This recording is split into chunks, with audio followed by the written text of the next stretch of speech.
हो जमते तसंच करत जातो. हो ना. मग तुमच्या बहिणीच्या घरी लग्न राहिले ना, हा. मग मला नको म्हणू देतं आई चढवायला जा म्हणून.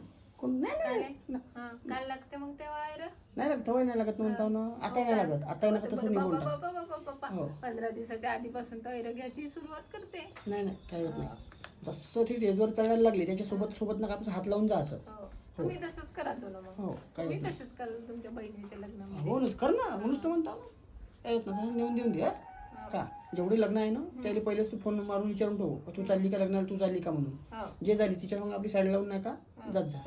तिच्या साईड चढवत जा. हां हां तिच्या चढवून घ्यायचं काही होत नाही. हो तसंच करायला लागेल मला. हो तसंच कर आणि चालली जा. तुमच्या बहिणीच्या घरी तसंच करायला लागेल.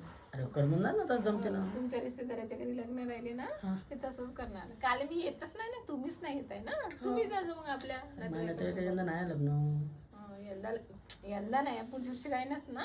पुढच्या वर्षी पाहू लागत तेव्हा आपण फ्रीज येतो कूलर घ्यायला लागेल ना. तेव्हा फ्रीज ना कुल्लर. बरोबर आहे ना. आता यायच्या घरी लग्न आहे तर मला म्हणते हे आयडिया दे म्हणते. हे आयडिया करायची. बापा लय हुशार आहे. एवढी हुशार की शिकली वा.